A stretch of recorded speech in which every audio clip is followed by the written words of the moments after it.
Welcome back. I am the Body Whisperer, and I am glad you are here. Before we begin, let us settle in together. Find a comfortable position. Let your arms grow heavy, your legs, your shoulders. Take a slow breath in and let it go.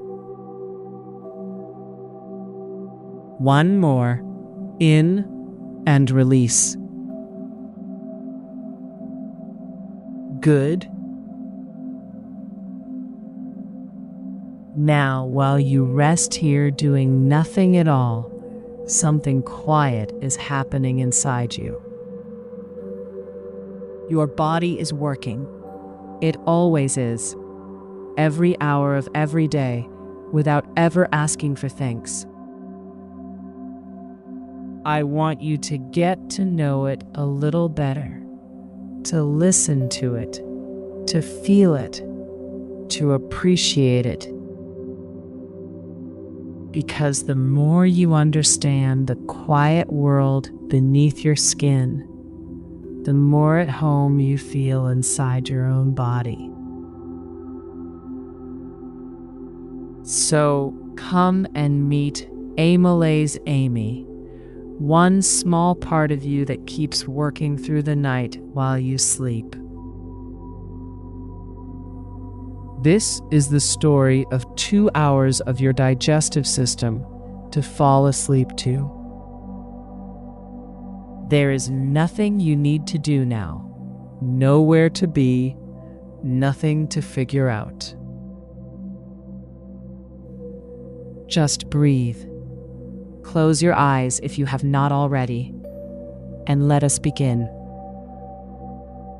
There is a quiet piece of work going on inside you right now, and it has been going on every night of your life. You probably never think about it. Most people don't. The meal is finished, the plate is cleared, and the whole event seems to be over. It is not over, not even close. The work simply moved somewhere you can't see, and it started as it always does before you swallowed a single bite. That is the part nobody mentions. Digestion begins in the mouth. Not in the stomach, not in the intestine, in the mouth before the food even thinks about leaving. Her name is Amy. Amylase Amy is a salivary amylase. That's the technical name for a particular enzyme your salivary glands release the moment food arrives. Enzymes are workers. Each one does exactly one job, and only that job, and does it without being asked. Amy's job is starch. She breaks it apart.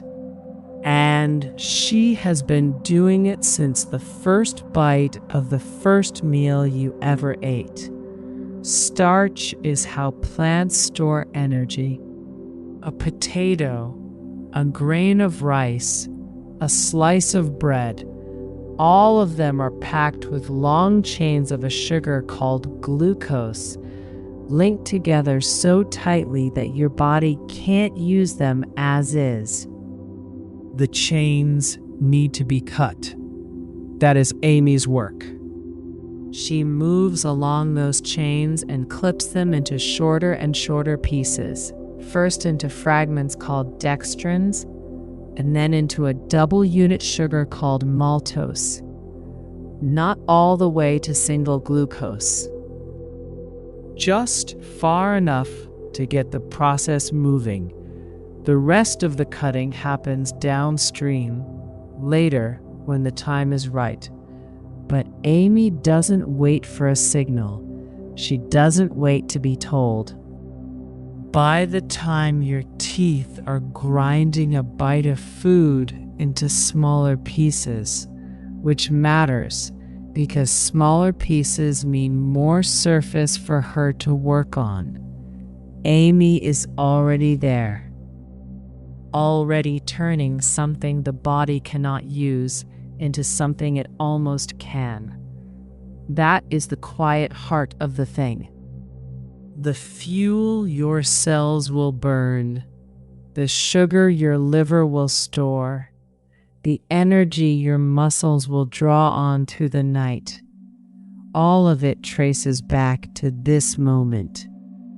To Amy, in the calm, near-neutral world of the mouth, working before anyone downstream has heard there is food coming.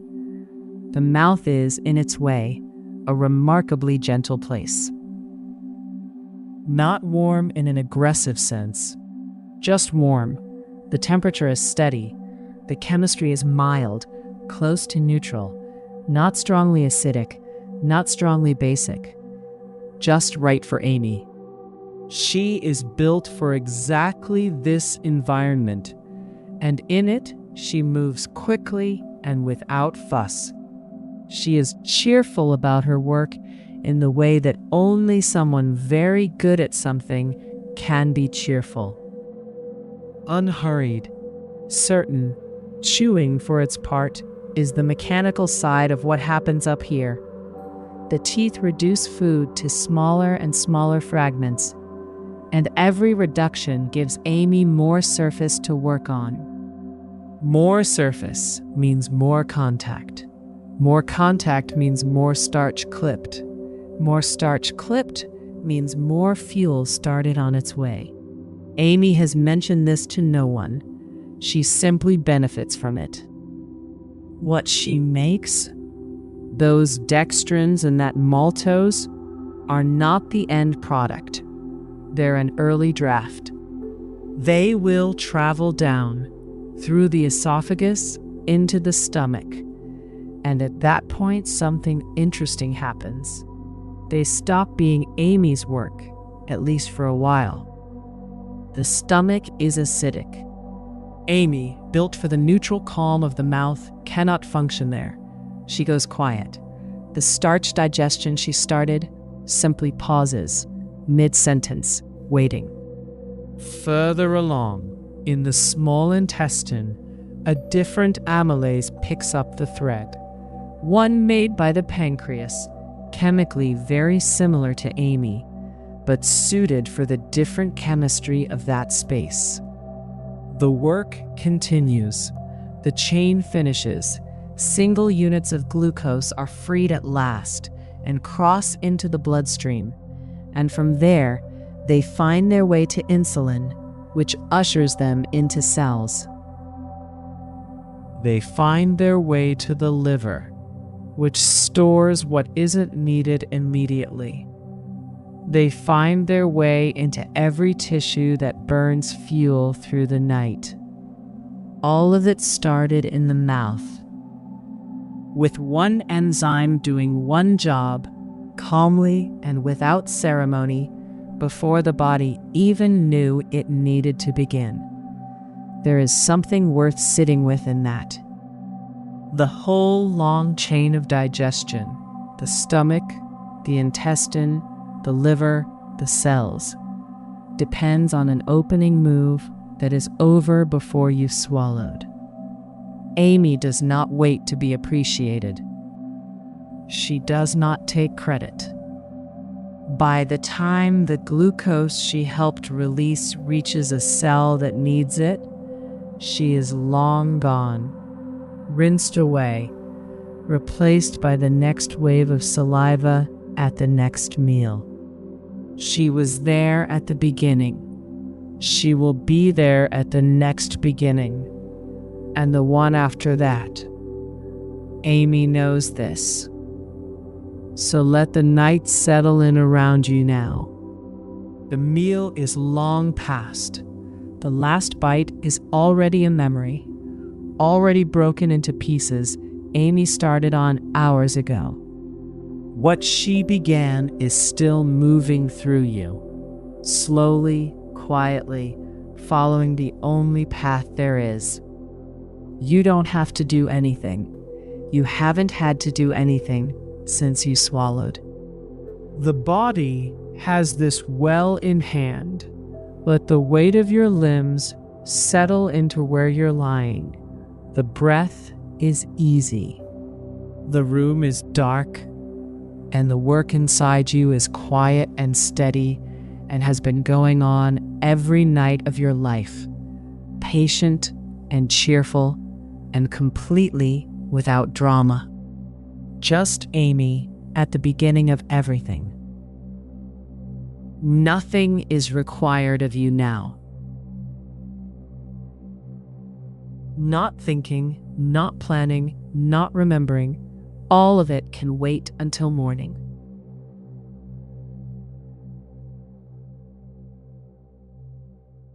Here is the thing about starch. It does not look like sugar, not even close.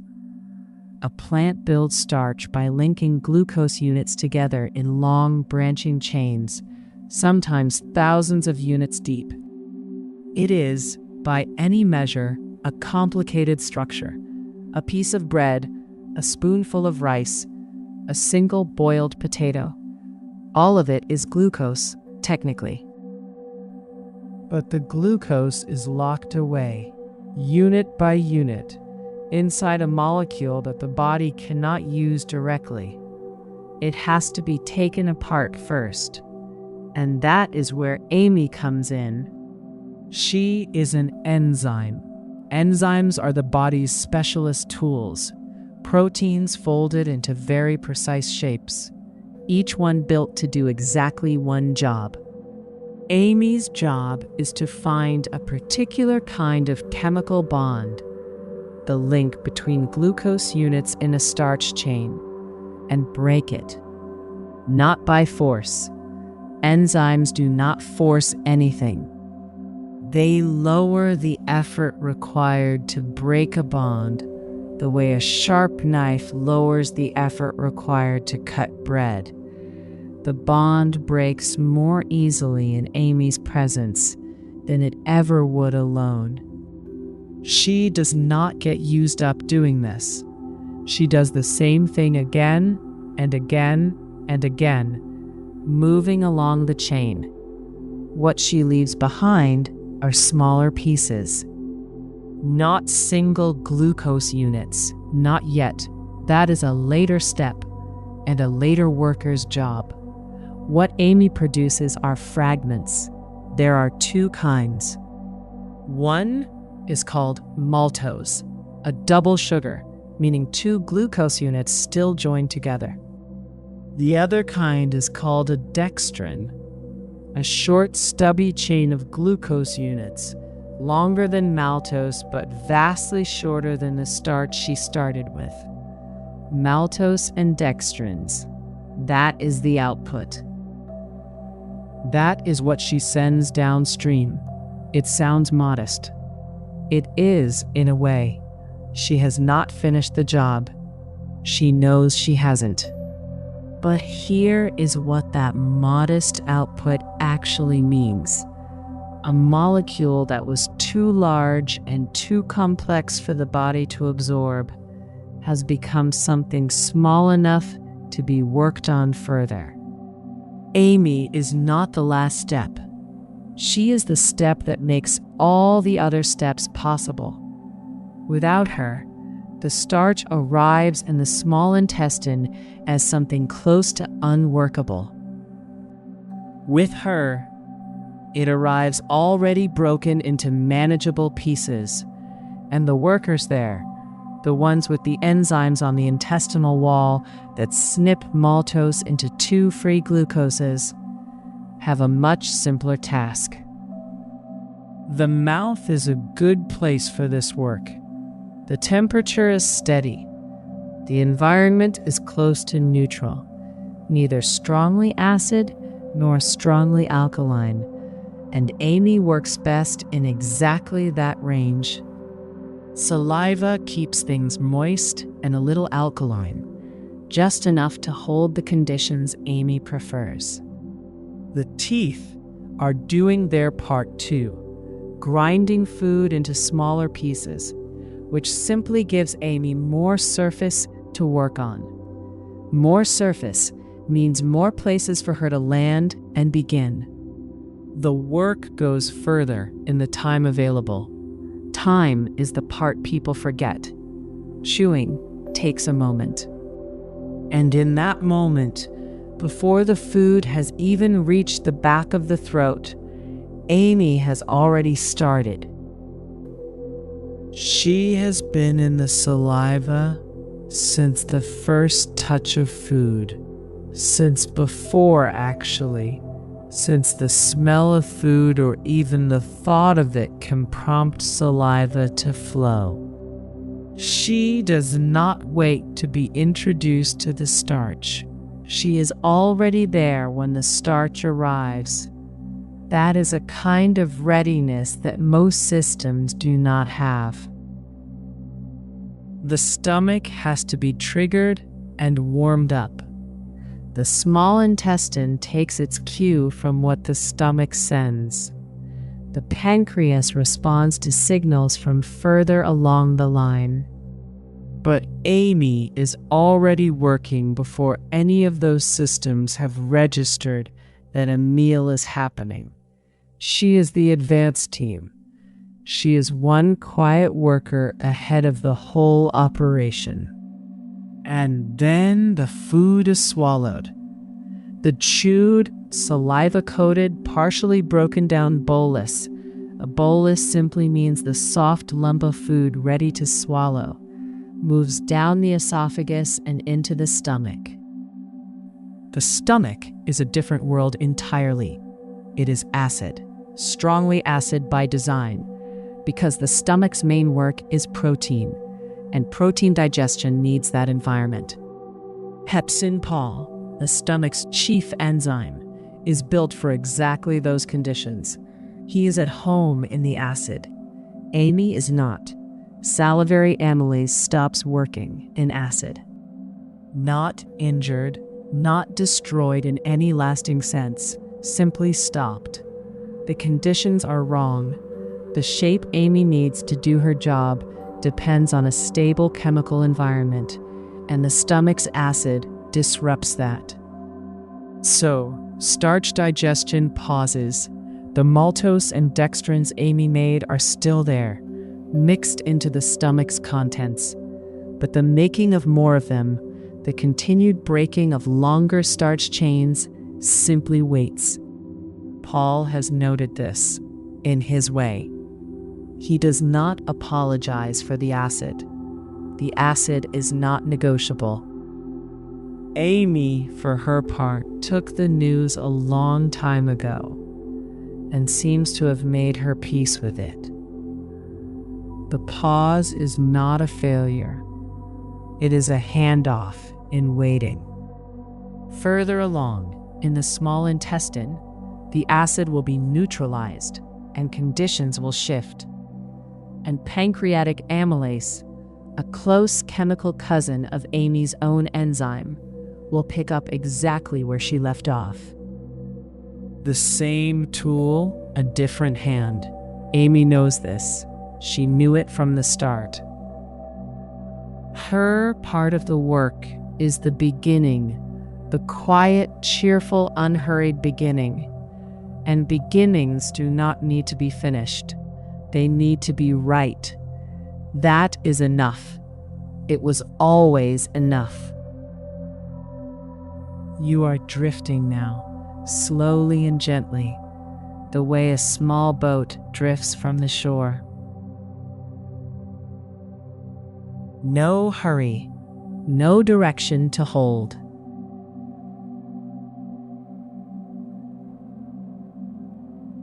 Here is something worth sitting with for a moment. Amy does not wait for an invitation. She is already there when the food arrives, already present in the saliva that begins moving the instant the body senses a meal is coming. The smell of bread warming in an oven. The sound of something being set on a table. The anticipation alone is enough to start things moving. Saliva flows, and in that saliva, Amy is already in position. She does not wait to be called in. She is the call.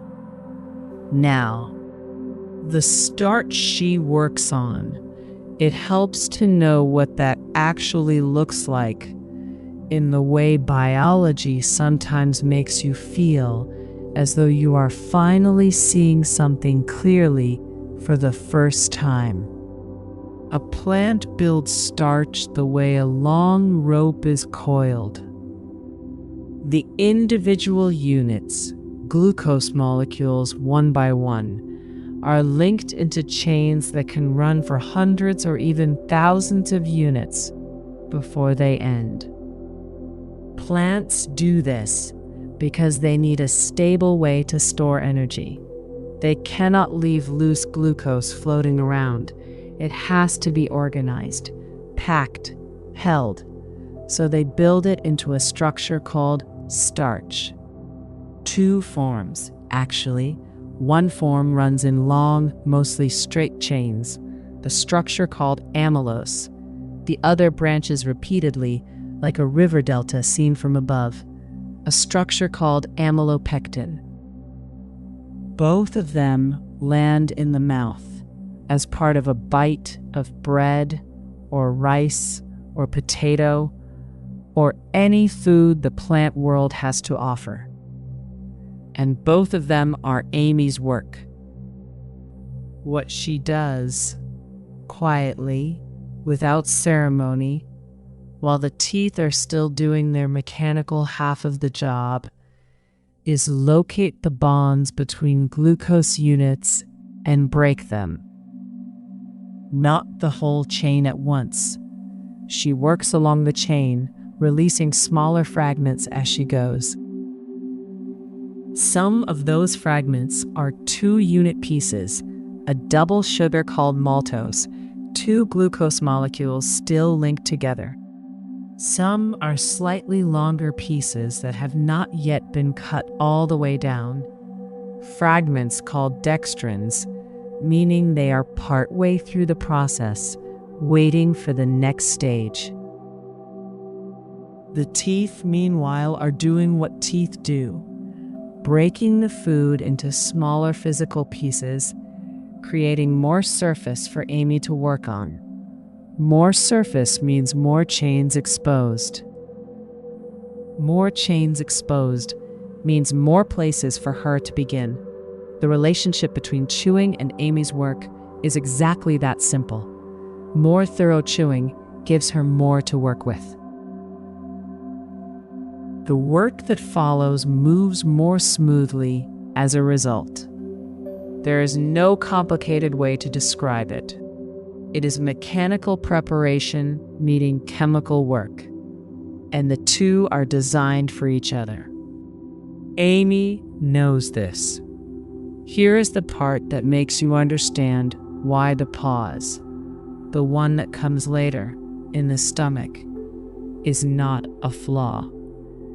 Amy is built for a specific environment. She works in the saliva, which holds a chemistry close to neutral, not acidic, not alkaline, quiet and balanced, the way a good workroom should be.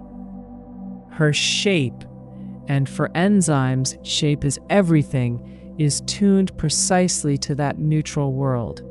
When food is swallowed and crosses into the stomach, the world changes completely. The stomach produces hydrochloric acid, a powerful acid whose job is to denature proteins, meaning it unravels their structure so that pepsin-Paul's enzyme work can reach them. That acid makes the stomach one of the most extreme chemical environments in the body. Paul would not apologize for this. He has mentioned the acid to Amy before.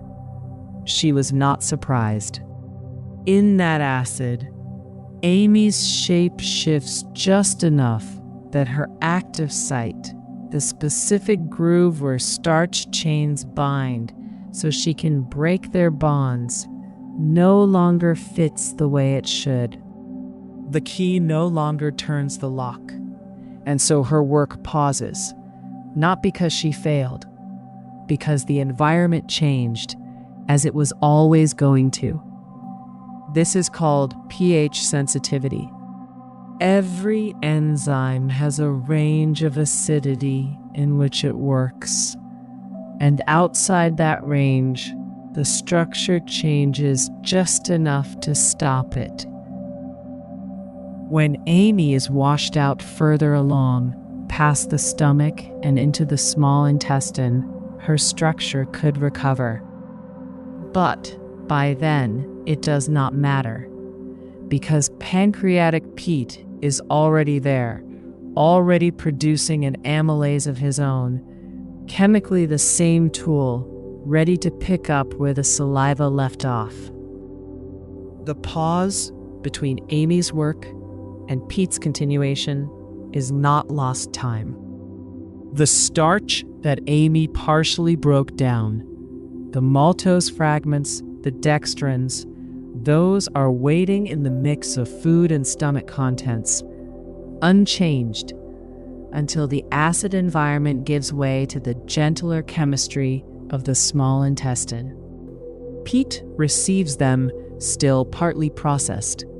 He receives a job already begun. The baton is passed. It was designed to be passed. There is something steady about this. The idea that no single enzyme is asked to do everything. Amy is not expected to finish the starch herself. Paul's acid stops her. And Paul's acid is not a problem. It is a border. Each worker operates in their own territory. The territory is where their shape works. And where their shape stops working, another shape begins.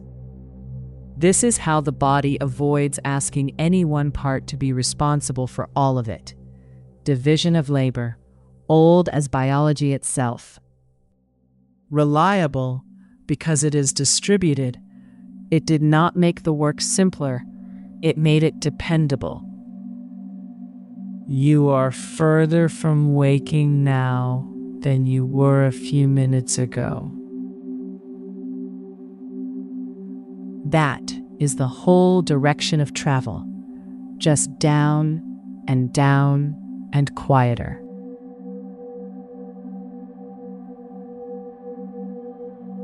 Dependability is a quiet virtue. It does not announce itself. It simply shows up, does the thing, and makes room for whatever comes next. That is Amy's whole biography, condensed. Here is something worth sitting with for a moment. Amy does not work in a vacuum. She works in solution, in saliva itself. And the saliva is as important to her as the starch she is breaking down. Without moisture, enzymes are just shapes. They need a medium to move through, a way to reach their target. Saliva is that medium. It suspends the food particles, bathes the starch chains, and gives Amy a place to do her work. Saliva is mostly water, around 99 parts in 100, roughly speaking. The rest is a mix of proteins, minerals, and enzymes. And Amy is one of those enzymes. She is secreted by 3 pairs of glands tucked around the jaw and under the tongue, glands called the salivary glands, meaning exactly what the name suggests, the small factories that make saliva. The largest pair sit just in front of the ears. The others are tucked beneath the jaw and under the tongue. Together, they keep the mouth perpetually damp, not because the body is being extravagant, but because the chemistry of digestion requires it. A dry mouth cannot digest starch the way a moist one can. This is not a design flaw in the system. It is, in its own way, a safeguard. The body links the chemical work of digestion to the physical act of wetting the food. Chewing draws out more saliva. More saliva means more Amy. More Amy means more surface contact with the starch chains she is there to cut. The thoroughness of the mechanical work, the grinding and the mixing, directly shapes how much chemical work can happen before the swallow. Nobody announces this. The process simply unfolds. Now here is the part that tends to surprise people. Amy does not only work while food is actually in the mouth. She begins before the meal arrives. The sight of food, the smell of it, even the thought of it, these signals travel from the senses to the brain, and the brain sends word down to the salivary glands. The glands respond. Saliva flows. Amy is already in solution, already waiting, before a single bite has been taken. It is preparation, built into the wiring of the nervous system. The mouth gets ready before it has to be. Amy knows this. She has known it every time. The readiness is not a choice she makes. It is simply what she is. This matters more than it seems at first, because digestion is not a single event. It is a cascade, one step enabling the next. The speed of that cascade depends partly on how ready each station is when the material arrives, and the first station, Amy's station, is ready earliest of all. Before the stomach has registered anything, before the small intestine has shifted into higher gear, before the pancreas has been asked for a single enzyme, the mouth is already working. Pancreas Pete, when he is asked about this, tends to give a short answer. He picks up the relay. He will tell you. Whatever Amy has started, he continues, his amylase stepping in where hers left off. Once the stomach has passed its contents on and the pH has settled into something hospitable again. He does not consider it a competition. He thinks of it as a pipeline, different stages, same job. What matters is that the starch gets broken down. Who does which portion of that work is a logistical question, not a philosophical one. Pete has always been practical that way. But here's the thing about the cascade Amy starts. It does not just break starch into smaller pieces. It begins to change the character of what is being eaten. A bite of bread enters the mouth as something solid, fibrous, complex. By the time it is swallowed, even before the stomach has touched it, the starch fraction of it has already begun to fragment. The long chains are shorter. Some of them are already the double sugar maltose, which is the direct precursor to the single glucose units the body will eventually absorb. Amy has not finished the job, not by a long way. But she has started it so clearly that the downstream workers, the ones who will receive the material later, are dealing with something fundamentally different from what was originally chewed. Glycogen Gary, all the way at the end of the chain in the liver, has heard of this. He receives what has been broken down, absorbed, and repackaged so many times by then that it bears no resemblance to a piece of bread. But he knows, in the way that warehouse managers know supply chain origins, that the inventory he is stacking started in somebody's mouth. The glucose he stores is Amy's work, carried forward through the hands of everyone downstream. He tends not to dwell on it. Gary tends not to dwell on most things. There is always more inventory. The saliva keeps flowing through the night at a slower rate than when the mouth is active, but steadily. The glands do not fully cock out. The mouth stays moist. And Amy, suspended in that thin, clear solution, remains a part of the chemistry of the sleeping body, not breaking starch now because there is none to break, but present. The posture of readiness does not require an object. It did not make the work visible. It made it continuous. Notice how easy the breath has become. Coming and going, coming and going. You are not managing it. It knows the way on its own.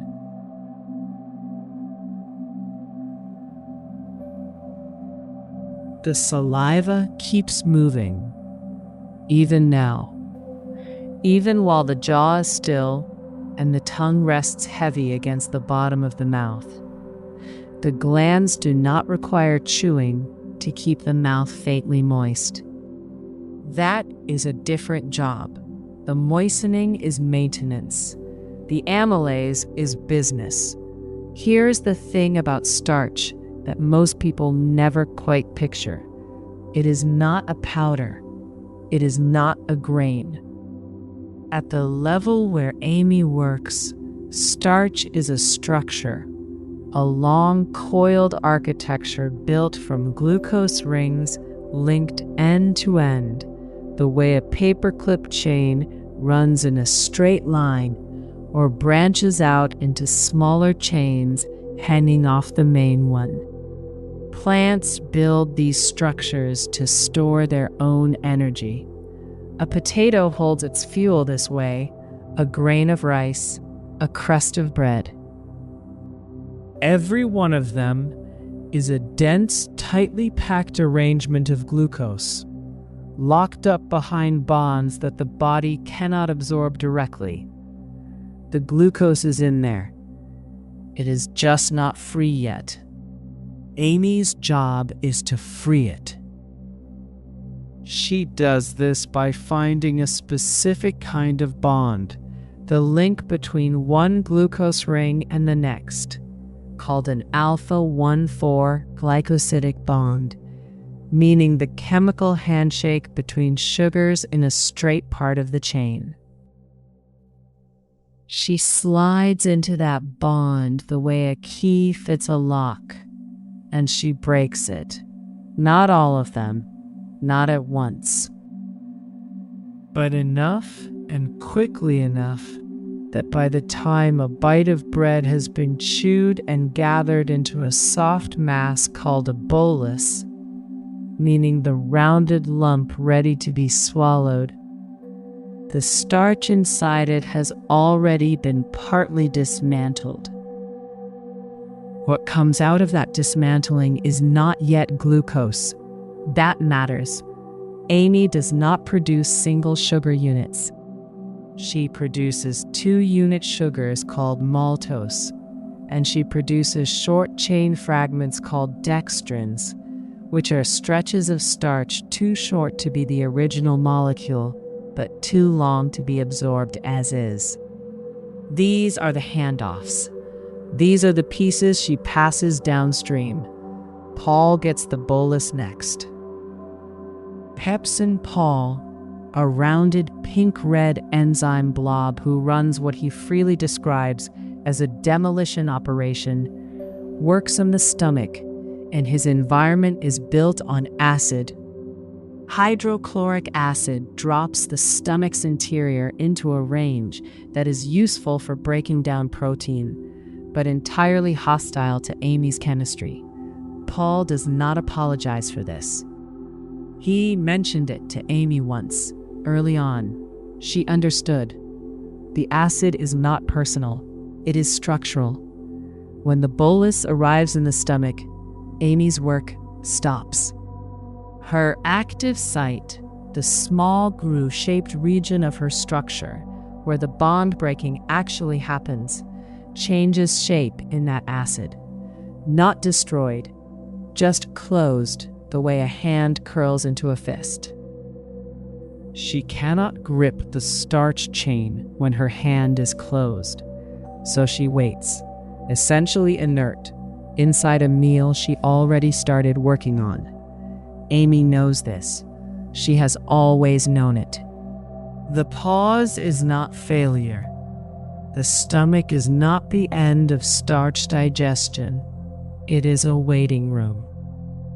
The starch fragments she made, the maltose, the dextrins, are simply sitting inside the bolus, while Paul works on the proteins around them.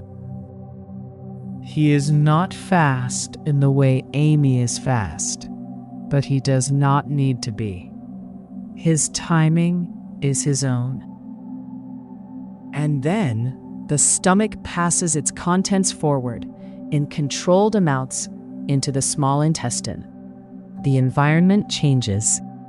The acidity is neutralized by bicarbonate, a kind of mild buffering agent released by the pancreas, which shifts the conditions towards something closer to neutral.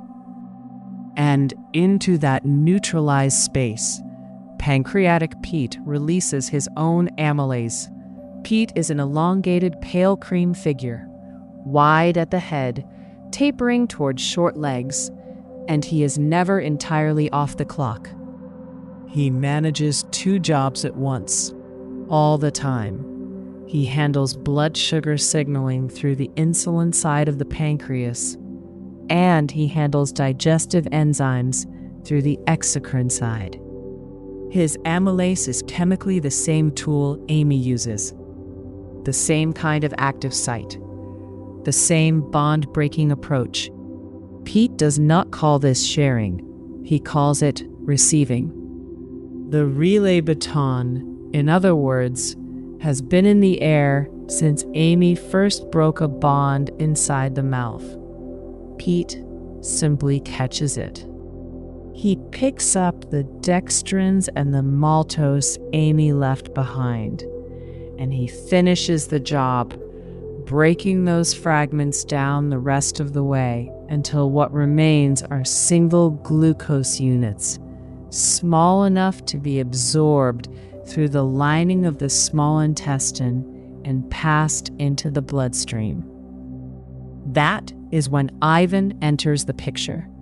Compact, 6-sided, blue-gray, moving fast through the blood with glucose to deliver to every cell that needs it. Ivan does not see where the glucose came from. He only knows where it is going. But Gary does. Stocky amber glycogen Gary, who manages the liver storage shelves with the quiet authority of someone who has seen every shift, knows that the inventory he receives was started long before it reached him. He has said so in his way. He does not elaborate. The work speaks for itself. All of it traces back to a bond Amy broke in the mouth before the swallow, before the stomach, before any of the downstream machinery had registered the meal. It did not make her role larger. It made it first. Listen to how quiet it is between the words. That quiet is doing more for you than anything being said.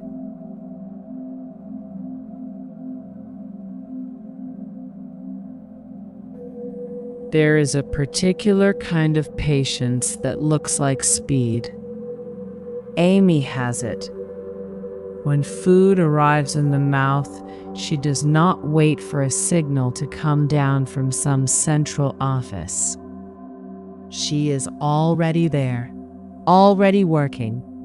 The moment starches get wet, the moment teeth begin their grinding, and saliva surrounds the first broken surfaces, Amy is on the bonds. She has been described by those who think about these things as one of the fastest enzymes in the digestive chain. Not fast the way a sprinter is fast. Fast the way a skilled hand is fast. The motion is so practiced, so fitted to the task, that it hardly looks like effort at all. What she is breaking specifically is worth sitting with for a moment. Starch arrives in the mouth as a coiled, branching structure, a long chain of glucose rings, each locked to the next. The chain can be thousands of rings long. From the outside, it is dense and compact, a little like a tightly wound ball of yarn. The glucose is in there. Not yet. The bonds holding those rings together are strong enough that the body cannot simply absorb them whole. They have to be cut. That cutting is Amy's entire job. She finds a bond along the chain, fits the bond into her active site, the small cleft in her structure that is exactly shaped for this purpose, and breaks it. Then she finds another. The long chain becomes shorter fragments. Those fragments become the double sugar called maltose, and the slightly longer pieces called dextrins. Not free glucose yet, but something much closer to it than what she started with. Here is the thing about starch that most people never quite picture. A plant builds starch as storage. The glucose rings are the energy the plant has captured from sunlight, and the starch chain is simply the way a plant packs that energy away safely, tightly bound, stable, not going anywhere on its own. When an animal eats that plant, what it is really doing is reaching into another organism's storage system and reclaiming the energy for itself. Amy is the first tool in that reclamation. She is the one who begins opening the package, and she is fast enough in a normal meal to make a real difference even before the food leaves the mouth. This is the part that is easy to underestimate, because chewing takes only a short while, because the mouth is a brief stop on a long journey.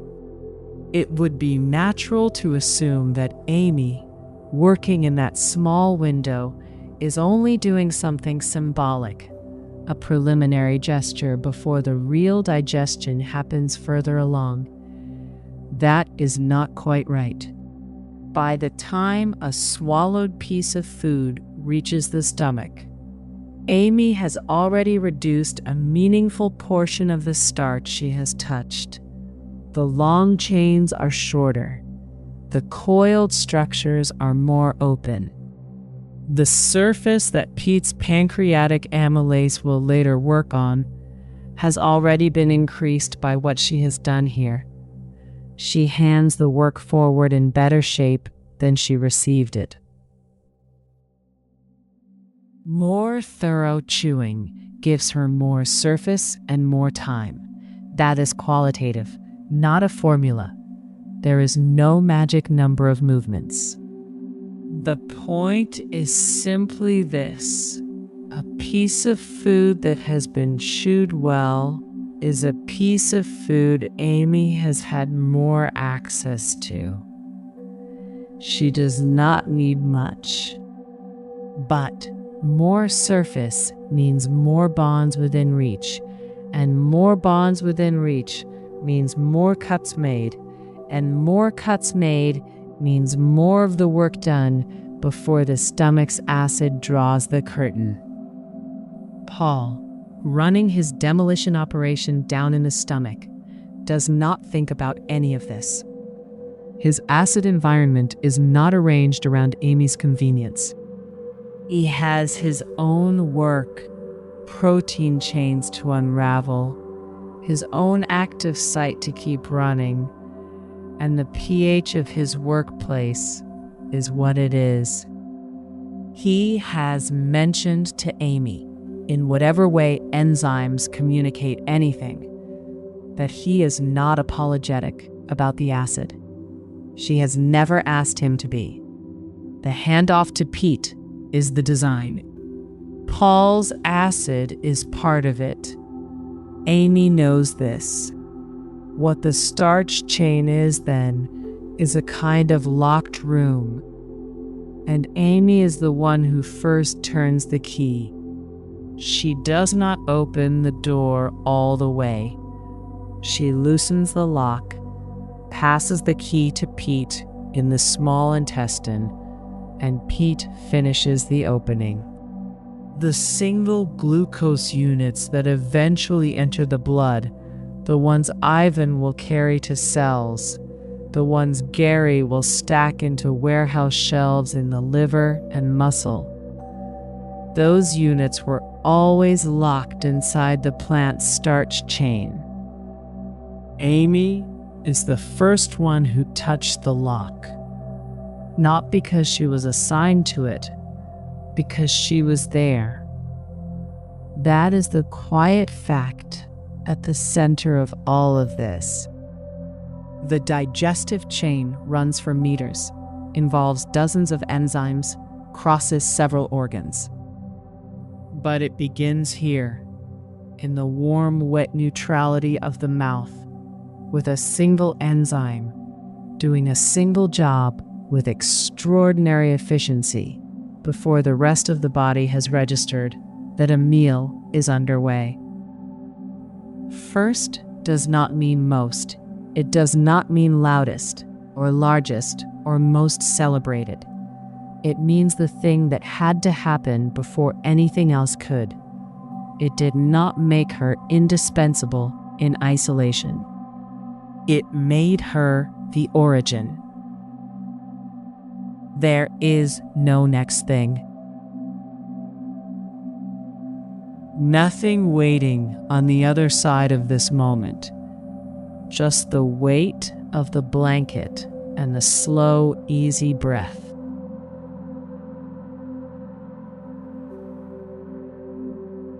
There is a moment just before a meal when the body is already at work. The food has not touched the teeth yet. The fork is still on the table.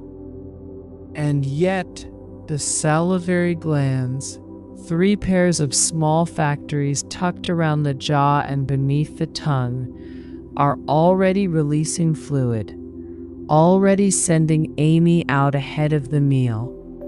That is not eagerness, exactly. It is engineering. Consider what Amy is actually working on. Not the meal as you would describe it, the bread, the rice, the quiet bowl of oatmeal. What Amy sees is starch, and starch, before it becomes anything the body can use, is a kind of architecture. Plants build starch as storage. The way Gary, working through the night in the liver's amber warehouse, stores glucose in branching chains for the body to draw on, plants do something almost identical. They take the glucose they make during daylight, and they link those glucose units into long, coiled chains. They pack these chains into granules inside their cells. A grain of rice is, in large part, a collection of those granules. So is a slice of bread. So is a potato, resting quietly in the dark of a cupboard. 2 forms of starch sit inside those granules. One is called amylase, a long, mostly straight chain wound into a loose helix glucose ring after glucose ring linked in a single file.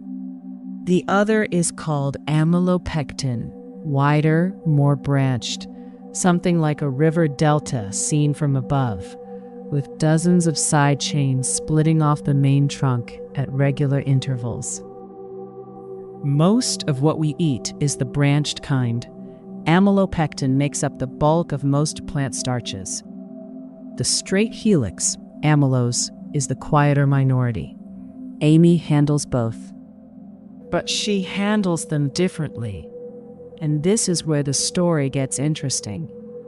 She breaks the bonds along the straight stretches, the alpha-1,4 links, the ones that hold glucose rings together in a line. She is very good at this.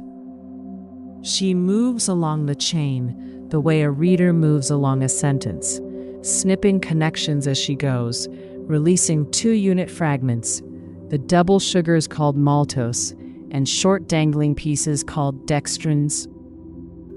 But she cannot cut the branch points.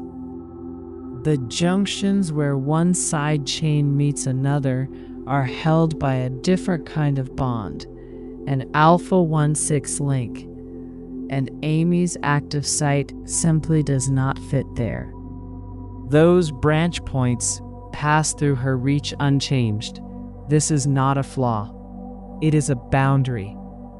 The branch points are someone else's work, waiting further downstream. Amy takes what she can reach, efficiently, without hesitation. The rest moves on with the food. And here is what that means in practice.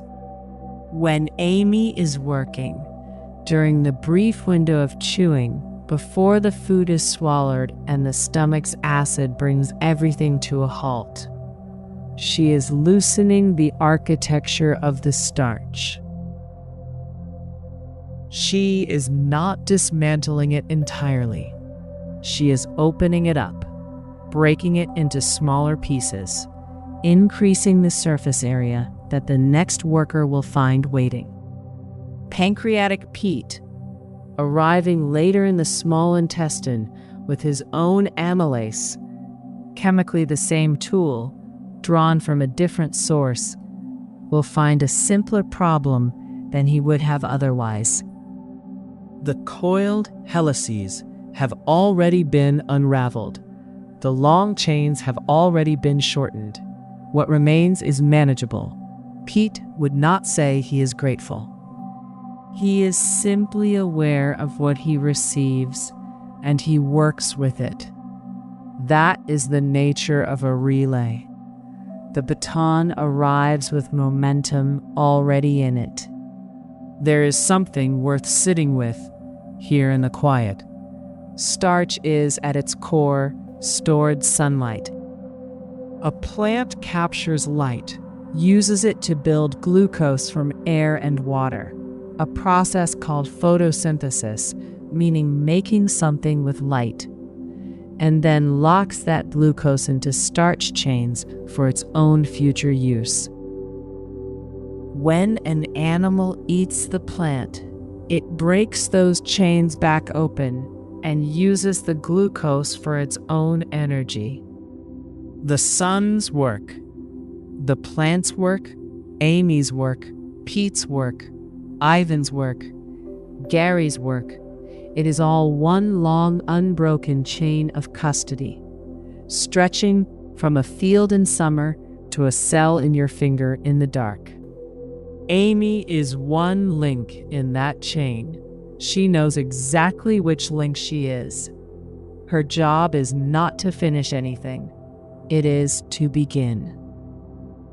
To meet the starch at the door, while it is still architecturally intact, still coiled and packed and organized the way the plant arranged it, and to start undoing that arrangement calmly before the food even reaches the throat. She will be stopped. She knows this. The stomach waits, and the stomach is not neutral, and her active site will fold itself shut the moment the acid finds her. She is not bothered by this. The work she does in the mouth is not wasted by what happens next. It is carried forward by it. The plant built something patient and dense and precise. Amy undoes just enough of it to keep the story moving. Deeper now. Softer now.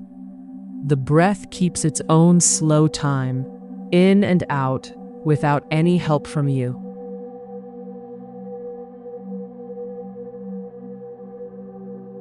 There is a moment, just before a swallow, that most people never think about. The food has been chewed. The saliva has done its mixing. The tongue is pressing upward, ready to send everything south. And in that brief, unremarkable pause, a fraction of a second, Amy has already been working for the entire duration of the meal. She did not wait for a signal.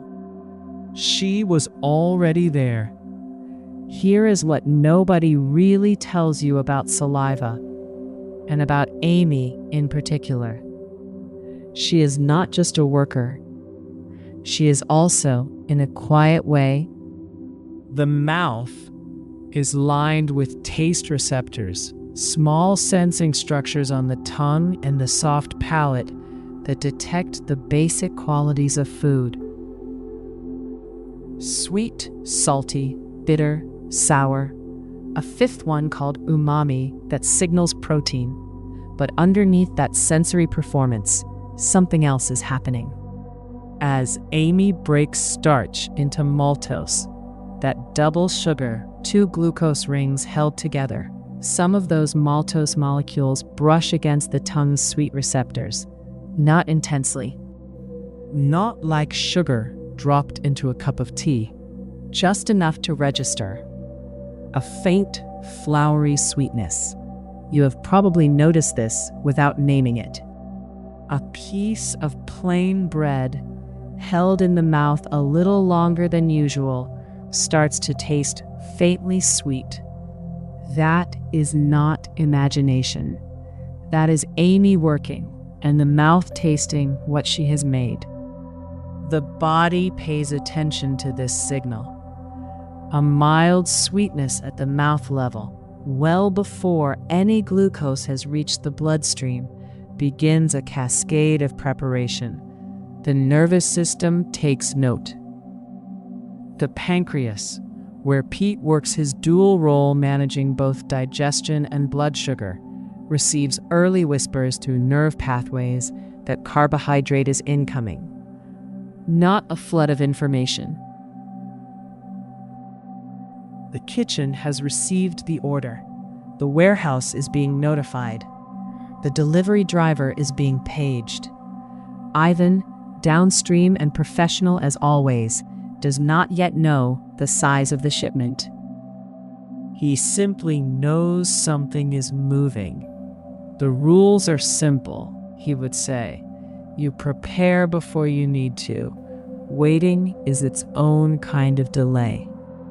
This early signaling, the technical name for the mouth's role in priming the system, is the cephalic phase of digestion, meaning the head phase, the preparation that begins before food has left the mouth, is one of the quietest and most elegant pieces of the whole arrangement. The body does not want to be surprised by a large carbohydrate load arriving in the small intestine with no preparation, so it starts the conversation early. Amy, by breaking starch into detectable sugars right there in the mouth, is part of that early conversation. She is not just loosening glucose chains. And the message travels further than you might expect. Saliva itself carries information. The composition of what Amy produces, how much maltose, how many short dextrin fragments, varies depending on what kind of starch is being chewed. A dense, compact starch from a grain takes longer to open up. A softer, more loosely packed starch from a ripe fruit begins to yield almost immediately. Amy does not change her approach. She simply has more or less to work with, and the mouth's chemistry reflects that. More surface from thorough chewing means more contact between Amy and the starch. More contact means more maltose produced in the brief window before swallowing. More maltose means a clearer signal to the sensing tissues, a stronger early notification to the system downstream, not a dramatic change. A gradient, the kind of difference that does not announce itself, but adds up quietly across a lifetime of meals. Amy knows this. She has always known it. She does not explain it to anyone. She simply continues working, reading the texture and the chemistry of whatever arrives, doing her part before anyone else has registered there is a part to be done. Hepsin Paul, of course, is indifferent to all of this. He runs his acidic operation further south and has no interest in the mouth's signaling subtleties. When the food arrives in his territory, he will dismantle the proteins with his usual blunt efficiency, and Amy's work will pause as her active site folds in the low pH, exactly as it always has, exactly as it always will. Done it. Doing it. Always have. The signaling work that happened in the mouth is finished by then. It has served its purpose before the acid even touches the bolus. Gary, deep in the liver, receiving the last leg of the chain, is perhaps the character most grateful for early preparation, even if you would not call it gratitude. More a quiet appreciation for logistics done right. If the head phase signals fire correctly, if Pete has been primed, if Ivan has his routes organized, then the glucose arriving for storage arrives in manageable waves rather than surges, stored, ready, always. That is easier when the system was warned ahead of time, and the warning began in the mouth with a faint sweetness. With Amy doing what she does before the swallow, before the stomach, before any of the downstream machinery has had time to notice, she is the first reader and the first messenger. That is the part nobody celebrates. It did not make the process faster. It made it prepared. Your arms are heavy. Your legs are heavy. That heaviness is the good kind, the kind that means the day is finally over.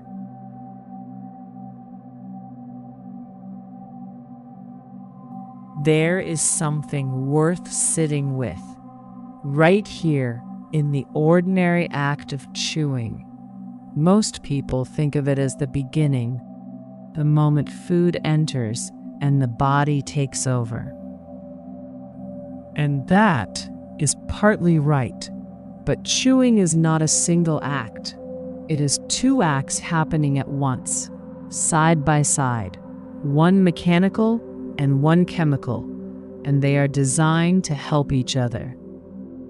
The mechanical half belongs to the teeth. They grind, they crush, they break a piece of food into smaller pieces, and smaller still. That is the whole of their job, to increase surface area. A chunk of bread has a certain amount of outer edge exposed to saliva. Chew it thoroughly, and that same piece of bread becomes dozens of smaller fragments, each one wrapped in a new layer of exposed surface. More edges, more places for Amy to land. Because Amy works at the surface, she does not tunnel into a piece of starch from the inside. She works where the starch meets the saliva, at the boundary, the outermost edge of each particle.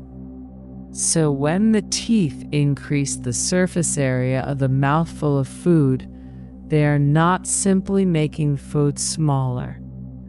They are multiplying the workspace Amy has to operate in. More surface means more active sites engaging, more bonds being broken, more maltose and dextrins appearing in the saliva before the food ever reaches the back of the throat. More time does the same thing. The longer a mouthful stays in the mouth, the more time Amy has to work on it. She doesn't rush. She doesn't need to. The bonds she is breaking are there, and she will find them. What she needs is contact, sustained, uninterrupted contact between her active site and the starch chains wrapped in saliva. Thoroughly chewed food gives her both more surface and more time. And here's what that means downstream. Pancreatic Pete, waiting further along in the small intestine, will pick up Amy's unfinished work. He does not mind. He has his own amylase, and it is formidable. But what Pete receives from the stomach matters. If a mouthful of food arrived in the stomach already well worked, the starch architecture opened, some of the bonds already broken, maltose already forming, the stomach has less mechanical work to do. The food moves through more efficiently. The small intestine receives material that is already partway along the road. If a mouthful arrived barely touched, starch chains still lock tight and dense, Pete inherits a longer job. He is not overwhelmed by it. He simply has more to do. She does not announce it. She does not send a message ahead. But the condition of the food that slides past her into the esophagus is, in a way, her report. What she sends forward is what she was given time and surface to do. No more, no less. There is a kind of balance in that. The mouth, the stomach, the small intestine, they are not separate systems that happen to be connected. They are stages of a single continuous process, and each stage hands something to the next. What Amy sends forward shapes what Paul handles. What Paul sends forward shapes what Pete receives. And what Pete sends into the bloodstream shapes what Ivan delivers and what Gary stores. The whole chain is downstream of Amy's first cut. Now, there is something specific that happens in the stomach, worth understanding clearly, because it is easy to misread as a problem. When food leaves the mouth and enters the stomach, Amy's work stops. The acid environment that Peps and Paul maintains, necessary and exact for his own work breaking down proteins, is incompatible with Amy's active site. Her shape shifts slightly in that pH. The starch breaking pauses. And there Amy sits, suspended in a world she cannot work in, while Paul handles his portion of the job. Paul has said in his laconic way that he does not apologize for this. The acid is non-negotiable. Amy has heard it before. She is not bothered. Because the pause is not a failure, it is a compartment. The body separates its chemistry into compartments on purpose. The mouth runs near neutral, so Amy can work. The stomach runs acidic, so Paul can work, and so that bacteria in the food are destroyed. The small intestine is brought back toward neutral. The pancreas sends bicarbonate along with Pete's amylase to manage this, so that the next phase of digestion can continue. Each compartment has its own conditions. Each set of conditions enables a specific set of workers. The system does not try to make everything work everywhere at once. It sequences. Amy is first in the sequence. That is the fact her whole existence is built on. She does not see Paul's chamber. She does not see Pete's workspace in the small intestine, the bicarbonate neutralizing the acid, a villi, the small finger-like projections lining the intestinal wall, absorbing the final glucose units into the blood. She does not see Ivan carrying those units to a waiting cell, or Gary accepting a chain of glucose for storage in the liver. She sees a mouthful of starch, and she begins. The rest of the body handles the rest. It did not make the system simpler. It made it reliable. Somewhere outside, the night is going about its business without you. It does not need watching. You can put that down too.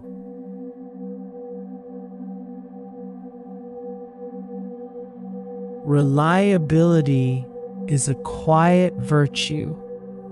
It does not announce itself. It simply shows up, does the same thing in the same way, and leaves no note about it afterward. But here is something worth sitting with for a moment.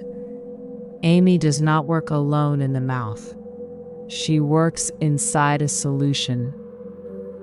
That solution is saliva, and saliva is not simply water with Amy dissolved in it. Saliva is a carefully composed mixture, and the composition is the point. About 99% of saliva is water. That part is straightforward. Water is the medium Amy moves through, the river she swims in, the only environment in which she can reach a starch molecule and do what she does. Without that water, there is no contact. No contact, no break. The chemistry simply does not begin. But the remaining fraction, the 1% that is not water, is doing a great deal of work. Saliva contains mucins, long, slippery protein molecules that coat the food as it is chewed. Their job is lubrication, making the food soft enough to swallow safely. But they do something else at the same time. They hold the food together as a soft, rounded mass, a bolus, meaning a ball, and that shape matters. A compact, moist bolus moves down the esophagus cleanly. A dried, jagged piece of food does not. The mucins are not glamorous. They do not get credit. They are nonetheless essential. Saliva also contains a small protein called lysozyme, an enzyme that can break apart certain bacterial cell walls. It is a low-level antimicrobial measure, a first line of defense running quietly in the background, while Amy handles starch. The mouth is not sterile. It has its own community of microorganisms. And lysozyme is part of why that community stays in balance. It does not eliminate every foreign thing that enters. It simply holds the line. There is also a protein called lactoferrin, which binds iron in a way that makes it less available to certain bacteria. And there are immunoglobulins, immune signaling molecules tucked into saliva as well. The mouth is, among other things, a security checkpoint. Most of what it checks never causes trouble. And then there is something called bicarbonate. Bicarbonate is a buffering agent, meaning it resists changes in pH, the measure of how acidic or alkaline a solution is. Saliva's bicarbonate keeps the mouth's environment close to neutral. That neutrality is not accidental. It is the exact condition Amy requires to hold her active site in the right shape. Change the pH too far in either direction, and Amy's geometry shifts. Her grip on the starch loosens. The bonds she breaks stop breaking. So the bicarbonate in saliva is, in a sense, Amy's working environment guarantee. The body maintains it so that Amy can function. Not for Amy's sake. Amy does not have feelings about this, but because the system that depends on Amy's first move cannot afford to have it fail. Amy knows this. The mouth is then not just a mechanical chamber where teeth grind food into pieces. It is a chemical workspace that the body actively maintains. The temperature is controlled, body temperature, the same steady warmth throughout. The pH is buffered. The moisture level is regulated by the salivary glands, which adjust their output based on what the nervous system tells them the moment calls for. When food is present or even anticipated, the glands increase flow. When the mouth is at rest, the flow is slower, just enough to keep the tissues from drying out. The system is running even in stillness. Even now, there is a condition, dry mouth, called xerostomia, in which saliva production falls well below its usual level. And what happens in that condition says something clear about what saliva is for. Chewing becomes harder. Swallowing becomes harder. Food does not form into a proper bolus. And starch digestion in the mouth is reduced, not eliminated, because food still moves on to the small intestine, but the head start Amy provides is smaller than it should be. The downstream workers compensate. Pete carries the load. The system is redundant enough to manage, but the compensation is never quite as elegant as the original design. This is the thing about saliva that tends to be overlooked. People think of it as incidental, a side effect of eating, something the mouth produces because it has to. The truth is almost the other way around. Saliva is a precision solution maintained continuously, buffered against disruption, carrying not just Amy but an entire suite of proteins with specific roles. Amy is the most famous passenger. She's not the only one. The mouth, in this light, is a laboratory that happens to be built into the face. It runs controlled conditions. It monitors and adjusts. It prepares its reagents, Amy included, before the experiment begins. And when the food arrives, the work starts immediately, without delay, without waiting for instructions from any other part of the system. Somewhere downstream, pancreatic Pete is already producing his own amylase, his own version of the same tool, in anticipation of the message that will arrive from the mouth. He has not yet received it. He is preparing anyway, That is what a reliable system does. It does not wait to be surprised. It did not make the mouth more complex. It made the whole chain less fragile. Let the breath out slowly. And again, there is no right way to do this. There is only softer and then softer still.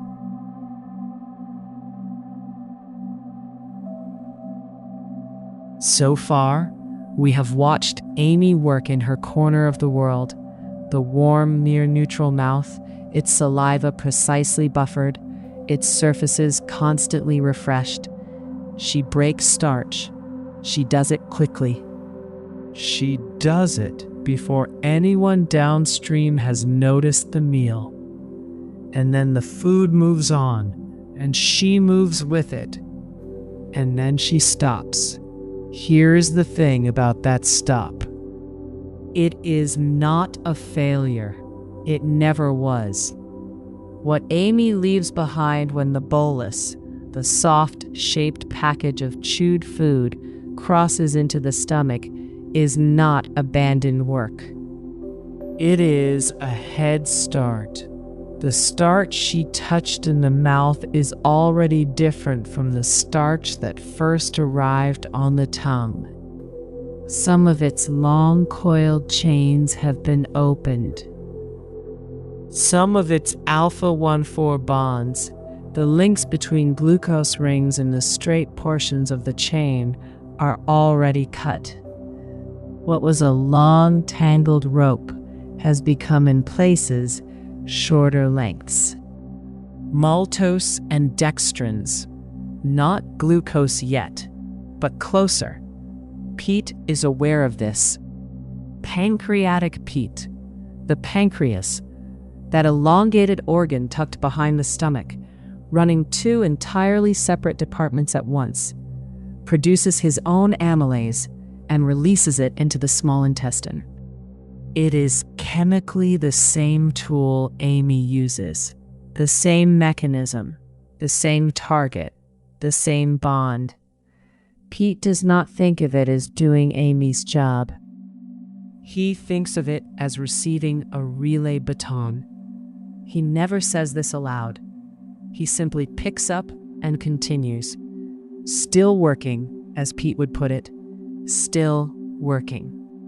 And here is the quiet engineering that makes the handoff clean. The stomach, Paul's acid domain, warm pink-red Paul with his active site cleft and his gallows humor, does not destroy what Amy has already made. Maltose and dextrins are not undone by acid. They simply wait. The starch digestion pauses in acid, but the partially broken pieces sit there, unchanged, patient. When they pass into the small intestine and Pete's bicarbonate-rich secretions raise the pH again, the pieces are ready to be worked on. Nothing has been lost. The acid was a pause, not an erasure. Amy knows this. She has always known that Paul's territory was not a wall. It was a waiting room. The starch went in changed. It came out the other side, ready for Pete. And Pete, being Pete, was already at work before the first molecule arrived. The pancreas does not wait to see what shows up. The cephalic phase signals, those early nerve messages sent when the taste receptors in the mouth detected the faint sweetness of Amy's maltose, had already primed Pete, had already told him carbohydrate was coming, had already started his amylase production before the stomach had finished its first pass. The body planned ahead. It almost always does. Pete's amylase finishes the work on the maltose and dextrins Amy left behind, and also takes on any starch that passed through the stomach before Amy could reach it. the dense interior of a large piece, perhaps, where saliva never fully penetrated. Pete is thorough. He has to be. His amylase reduces what was a bolus of starch into a collection of 2-unit sugars and short fragments, and then the intestinal wall takes over, using its own enzymes, maltase among them, to split those 2-unit sugars into single units. Single glucose units. Free glucose, at last. That free glucose enters the bloodstream, and that is where Ivan is waiting. Insulin Ivan, compact, 6-sided, blue-gray, already on his route, does not track where glucose came from. He does not follow the chain back to Pete's amylase, or Paul's waiting room, or Amy's first cut in the mouth. He simply sees glucose in the blood, receives the signal, and begins his work, knocking on cell doors, facilitating the movement of glucose from blood into cell. The rules are simple, Ivan would say. The rules are always simple. Glucose came. He delivered it. That is the whole of his concern. But the glucose got there because Amy began. Glycogen Gary in the liver, amber tan, sturdy, with his branch nub textures and his tired but steady expression, knows this more concretely than Ivan does. Gary stores what cannot be used immediately. He builds glycogen chains from the glucose Ivan's work makes available, branching them out into the dense, compact granules his warehouse is built for. And when the meal is long over, when the blood's glucose supply drifts lower through the sleeping hours, Gary is the one who breaks those chains back down and releases glucose into the blood again. That is his other half, not just storage, but supply. What Gary releases at 2 a.m. into a body that has not eaten in hours began as starch. Plant starch, built from sunlight and carbon dioxide by something growing in a field. Amy broke the first bond in that starch. Pete broke 1,000 more. Ivan delivered the result.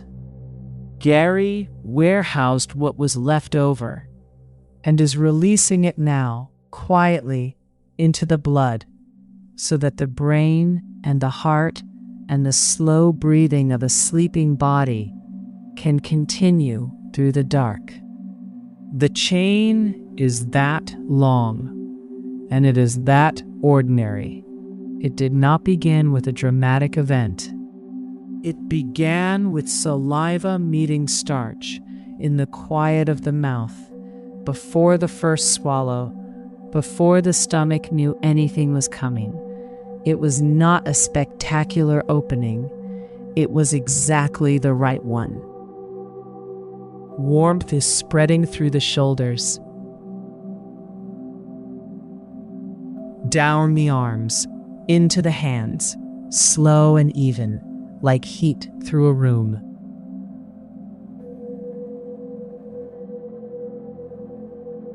And here is the thing nobody talks about when they talk about digestion. The work does not stop when Amy stops.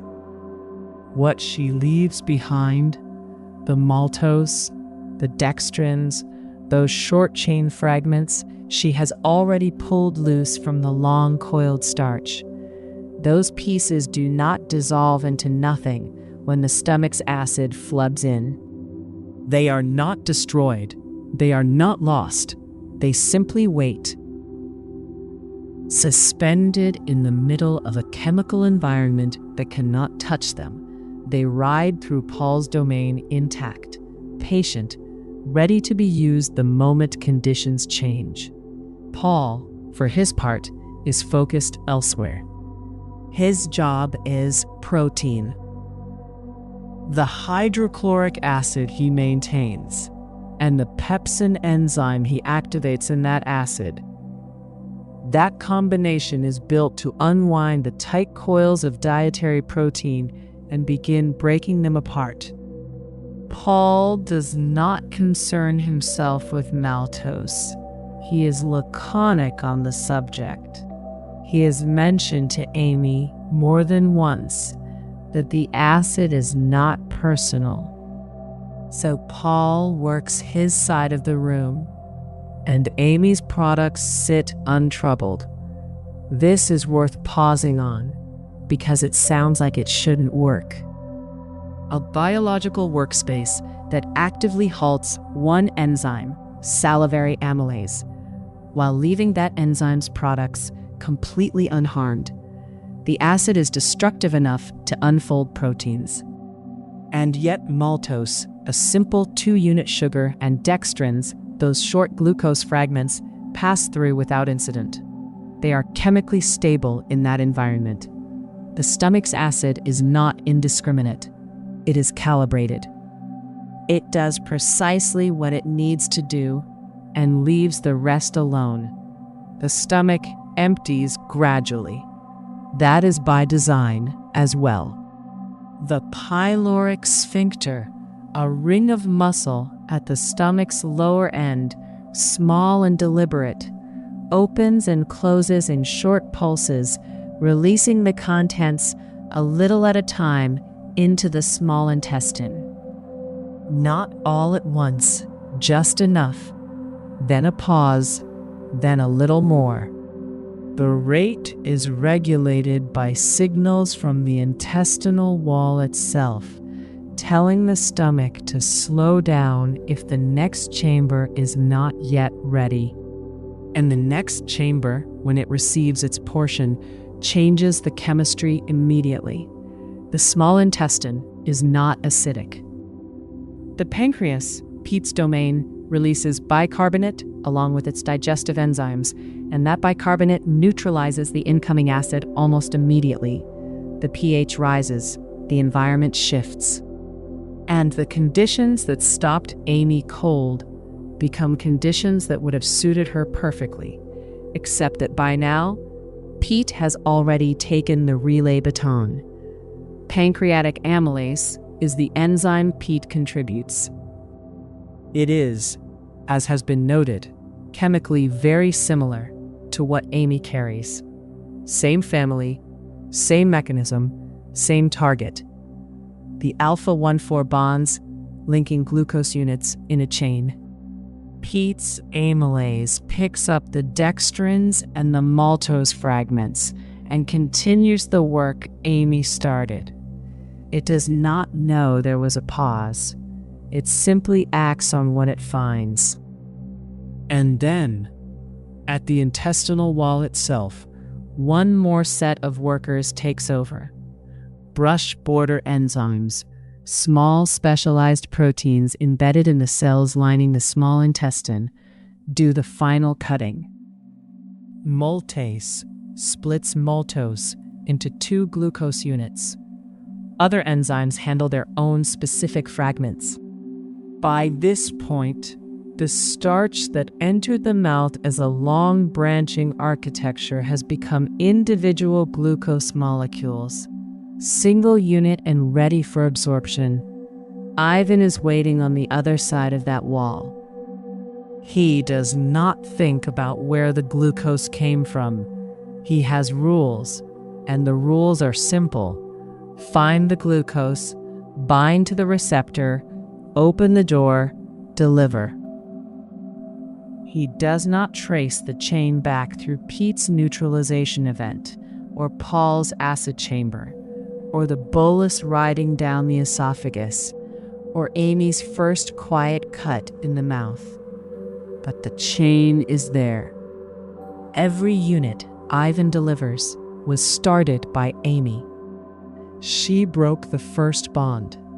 Everything after that was already downstream. He has known it since the first glucose unit arrived at his loading dock. Amber and compact. logging it in with the same steady efficiency he applies to everything. The inventory that fills his shelves through the sleeping hours, every branch of glycogen added, every unit stored, traces its origin to a starch chain that Amy first opened. He is not sentimental about supply chains, but he is accurate about them. Amy knows this. She doesn't need the credit. She has already moved on to the next meal or the next bite, or the faint signal of a smell that has primed her glands before food even arrives. She is always already working. The window she is given is short. The time between chewing and swallowing, and a few moments more as the bolus forms and moves. That is the quiet architecture of it. A worker who begins before any signal has gone out. Products that survive a hostile environment unchanged. A relay that continues with no gap between stages. And at the end of it all, single glucose units crossing into the bloodstream, as ordinary and essential as breathing. The chain from Amy's first cut to Gary's loaded shelves is not dramatic. It does not announce itself. It completes, and that is enough. It was not built to be noticed. It was built to work. Let the thoughts go where they want to go. You do not have to follow them. One drifts past, and then another, and then nothing at all.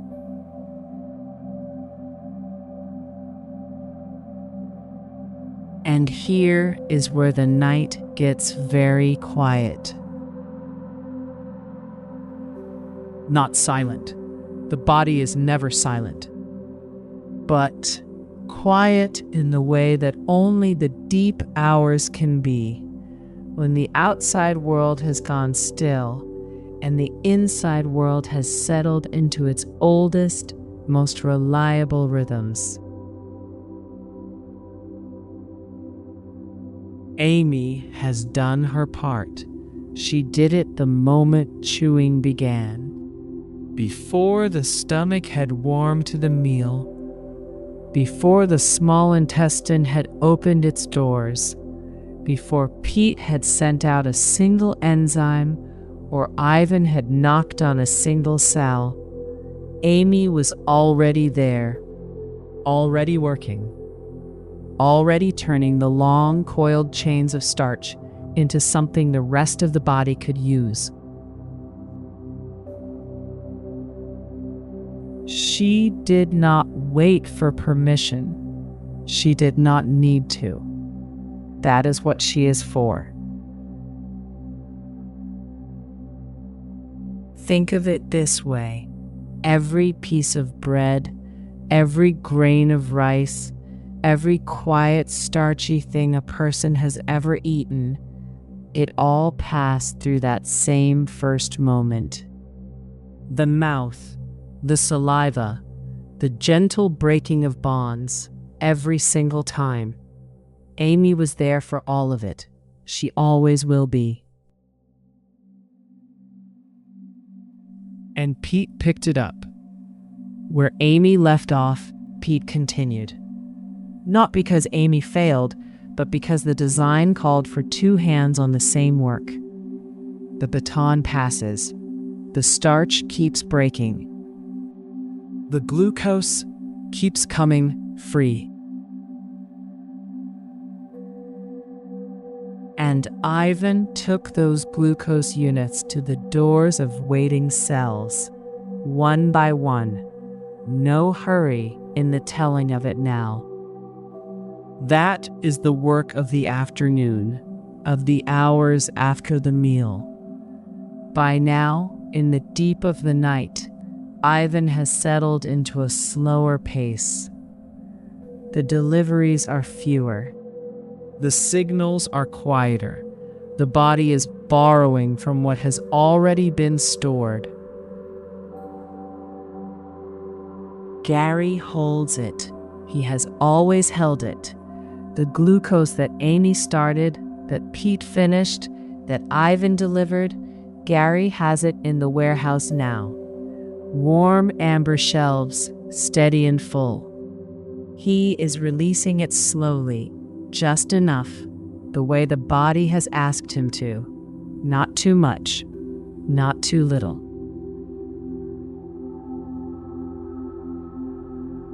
And Lisa watches over all of it. She always does. The liver does not take a rest. It measures. It adjusts. It keeps the levels where they belong through the long, still hours before morning. She has seen this night 1,000 times. She will see it 1,000 more.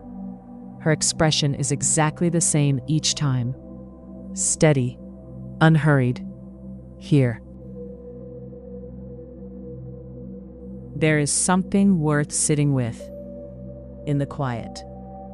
The whole chain, all of it, from the very first bond Amy broke to the glucose Gary is releasing right now, runs without a single conscious thought from the person it belongs to. It has been running all day. It will run all night. It runs while the mind is somewhere else entirely, somewhere soft and drifting. Amy knows this. She has always known it. She works in the dark, in a manner of speaking. Not darkness exactly, but the interior dark, the unremarked upon dark of a body doing what bodies do. No audience. No applause. Just the quiet snap of a bond, the gentle release of a smaller piece, the beginning of everything that follows. The starch is long gone now. What Amy made is long gone, transformed beyond recognition by the time it reaches Gary's shelves. But the chain holds. It held at the start, and it holds at the end, and it holds through every step in between. That is the thing about a good design. You don't notice it. The roof holds, the floor is solid, the heat stays in. You only think about it when something goes differently. And most of the time, most nights, everything simply goes as it should. The breath is easy now, slower than it was an hour ago. The weight of the body has settled further into the mattress. The mind is softer at the edges. And somewhere, quietly, the work goes on. The glucose moves. The signals drift through. Gary adjusts a shelf. Lisa glances at her figures and nods. Ivan rests between deliveries. Pete has nothing left to break down. He does not mind. Stillness suits him well enough. And Amy, the first of all of them, rests in her own way. Not gone, never gone. Only waiting for the next meal, the next bolus, a next long coiled chain of glucose rings to come her way. She will be ready. She is always ready before anyone else has heard that food is coming. That is the whole of it, really. That is enough. Notice the weight of your head on the pillow. Heavier than you thought. Let it be that heavy.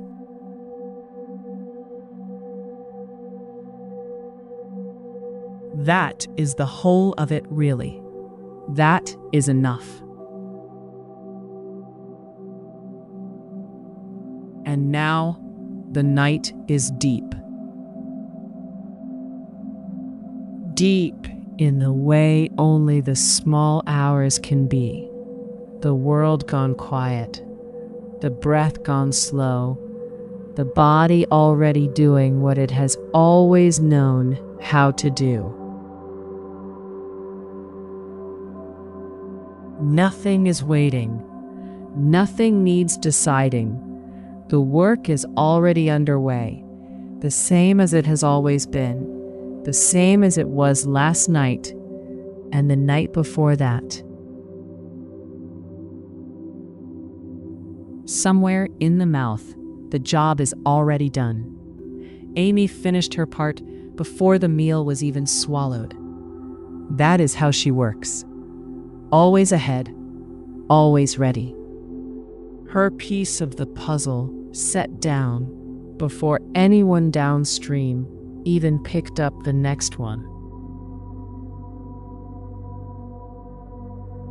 And Pete picked it up, quietly, the way he always does. No announcement, no ceremony, just the baton arriving in his hands and the running continuing without a break in stride. The starch came apart. Slowly at first, then all at once. The long chains loosening, the pieces growing smaller. The shape of the thing changing from something a plant had built over a whole season into something a single cell could use in a moment. That is a remarkable thing if you let yourself sit with it. A whole season of sunlight, a whole summer of a plant reaching toward the sky, pulling carbon from the air, linking glucose ring to glucose ring, building something dense and coiled and patient. And then Amy takes one quiet look at it and begins. Amy knows this. She has always known it. The starch is not a wall. It is a starting point. It is the beginning of a very long, very ordinary, very necessary journey. One that ends in warmth, in movement, in a body going about its life without once stopping to notice how the fuel got there. Ivan is still working somewhere. He does not stop. Door to door, cell to cell, dropping off what the body needs without ever pausing to admire the route he has traveled. He follows them. That is all. Gary is still working too. The warehouse never closes. The shelves are stocked, the inventory counted, the long, slow release already underway. Glucose moving out into the blood in a steady, measured stream. Enough to keep the sleeping brain lit, enough to keep the heart steady through the dark. Stored, ready, always. Lisa is watching over all of it, the way she always does. Two-lobed, chestnut warm, steady as a stone. She does not sentimentalize the night. She simply keeps order. The numbers stay where they should. The flow stays even. Nothing spills, nothing runs short. We have order here.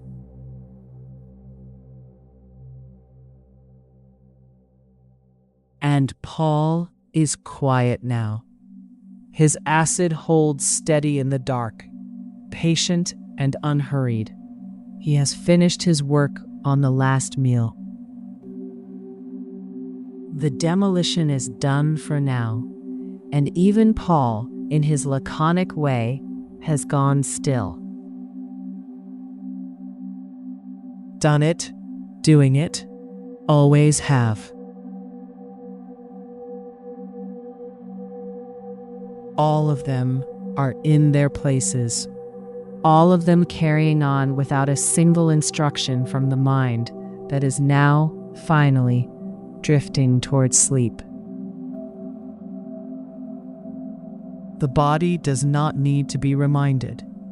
It remembers everything.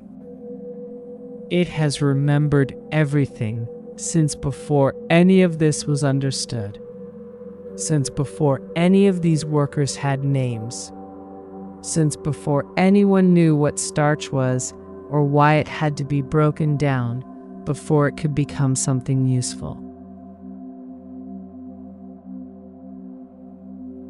The breath is slow now. The weight of the arms is heavy against the mattress. The shoulders have found their place. Let them rest there. Somewhere, very quietly, Amy is still in the story. Not working, the meal is long past. But present, the way the first chapter of a book is still present, even when you are reading the last page. She was there. She opened the door. Everything that followed walked through it. Amy knows this. She has always been comfortable with the quiet. She does not need acknowledgement. She does not need the downstream workers to call back and say the glucose arrived safely, that Gary has it on the shelf, that Ivan made his deliveries, that the brain stayed lit through the dark. She simply knows the chain is intact. The chain has always been intact. That is what it means to be the first move in a long, long game. Not the last, not the loudest, just the first. And somewhere in the deep and ordinary dark, that is more than enough. This is the easiest part of the whole day. Nothing to carry, nothing to finish, only rest and the quiet dark.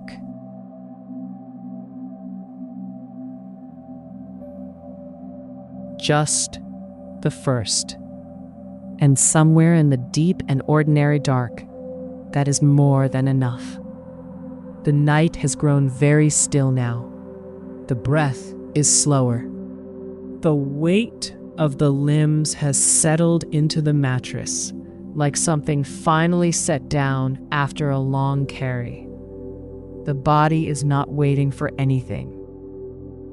It is simply being, the way it has always been, working its quiet shifts, running its quiet routes, keeping its quiet accounts. Amy has done her part. She always does. She was at it before the first swallow, before the stomach ever knew a meal was coming, before Paul had a single protein to dismantle, or Pete had picked up his baton. She broke the first bonds. She loosened the first coils.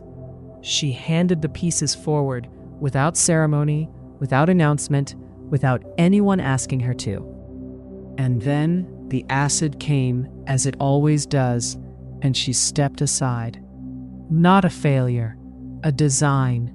The mouth is hers. The stomach belongs to Paul. The small intestine opens into Pete's steady hands. Ivan moves the finished glucose to the doors it belongs behind. Gary stacks it in the warehouse and watches through the long, still hours as the body draws it down, measure by measure, need by need. Lisa keeps order over all of it, calm, direct, never surprised. The chain holds. It has always held. Amy knows this.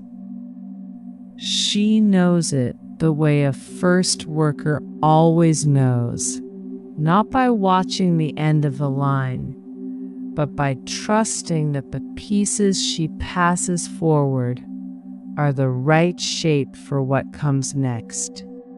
Maltose, dextrins, small enough to survive the journey, sturdy enough to wait. Exactly what downstream hands are built to receive. That is the whole of it, really. One bond broken, then another, until the architecture of a plant's stored sugar becomes the fuel a human body runs on. From a leaf's captured sunlight to a cell's borrowed warmth. Amy is the first hand in that long passing. She does not stay awake to watch what happens after. Neither do you. While you sleep, Amylase Amy is already at work. The salivary glands are resting with the body, but Amy's products, the maltose and dextrins she made from the last meal, are still moving through the small intestine, meeting Pete's enzymes, breaking all the way down to single glucose units, passing into the blood as quietly as water through soil. Gary is drawing on what Ivan delivered, releasing measured amounts of glucose through the dark hours so that every cell that needs fuel finds it waiting. The whole chain Amy started is still turning, soft and slow and utterly reliable, long after the mouth has gone still. You don't have to do anything. Your body knows exactly what to do. It's been doing this work for your entire life, every single night. So let it, trust it, and as you drift deeper now, Amylase Amy will be here when you wake up. Quieter, calmer, better. Sleep well.